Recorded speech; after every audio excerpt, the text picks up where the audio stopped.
when I was a kid and I was in this movement, you were taught as this, we didn't use the word manifest sons of God, but that's essentially what it was. We were taught that we could do these things. And so you want to do them. You want to be a prophet. You want to be an apostle. And I thought I was a big guy in this, a big prophet, that I would become one.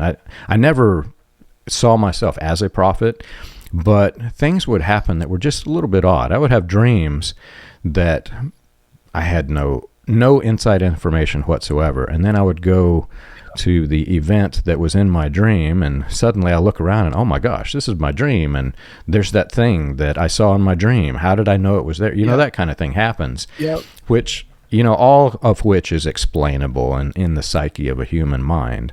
But at that time, I thought that I was having, some special spiritual thing because I'm in this movement. And John Collins. Prophet John Collins. I never saw myself as that.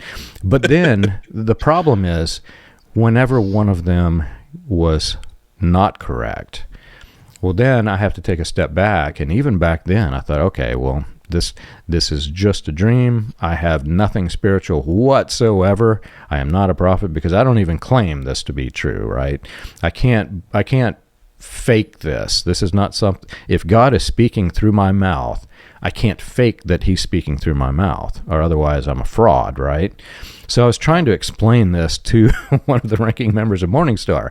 If you're saying stuff that you shouldn't say, then you're probably a fraud. And I didn't use that exact phrase, but I worded it nicely to the person, and I said, you can't make stuff up or you're a fraud, in a nice way. And I can't even remember how I said it. But anyway, all of this was happening. So whenever I saw the video of Paul Cain, and he's specifically talking about what you said, I knew he was talking about me, and he was commissioning, it appears he was commissioning Chris to try to get involved. And then you start seeing this whole series of videos of Chris with high-ranking members of the Branham cult, which is really, really odd.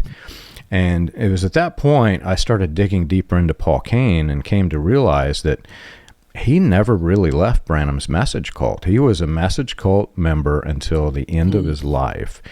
And at that time, I had not even yet started working with Charles. And when I began working with Charles informed me that he was aware that Paul Cain was visiting message churches up until the end of his life. So definitely he was a message cult member even after helping start the Kansas City Prophets, IHOPKC. And so you have to take a step back and think, wait a minute, is IHOPKC Message 2.0? Is it Branhamism 2.0? And I thought, well, we've got to get Brantley on here and detangle this.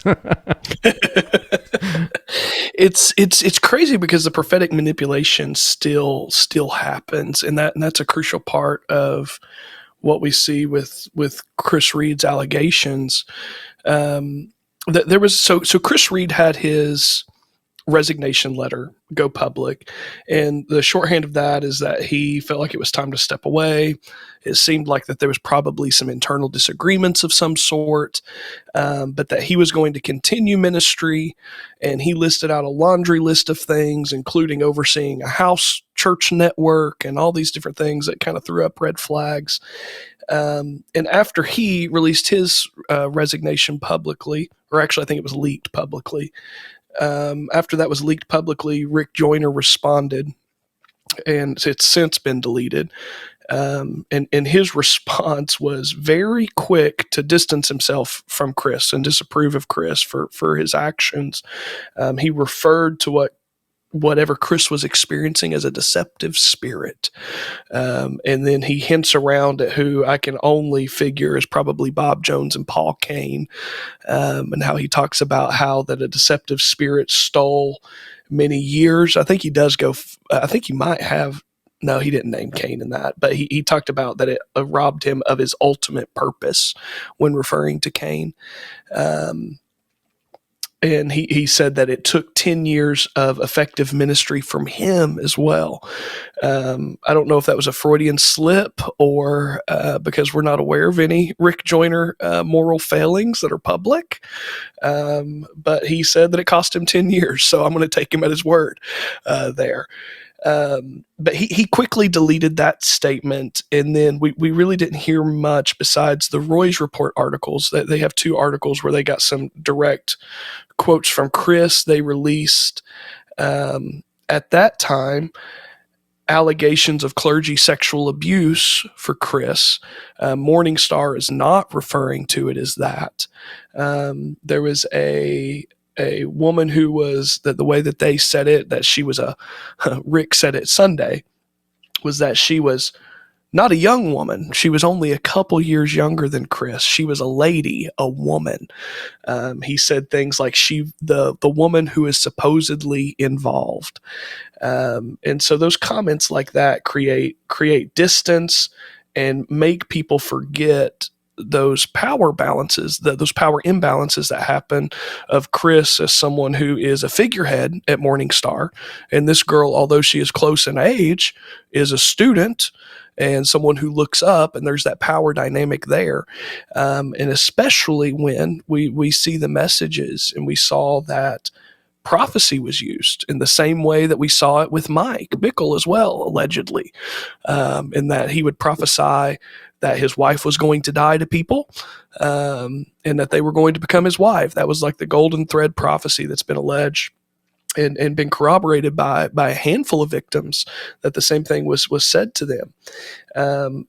Chris didn't do anything that out there of promising marriage, but he began to call her special, that she was different, that God had something special for her, that she was more special than the other MorningStar students. And so unless you've been on the receiving end of a conversation like that, of someone that you look up to, that is someone in power and authority, you don't realize how much of a sway that can have on your emotions, how much that can impact. It causes a bonding to happen when you feel like someone is speaking on God's behalf to you. It's a real slippery slope, but it's 100% prophetic manipulation. Absolutely.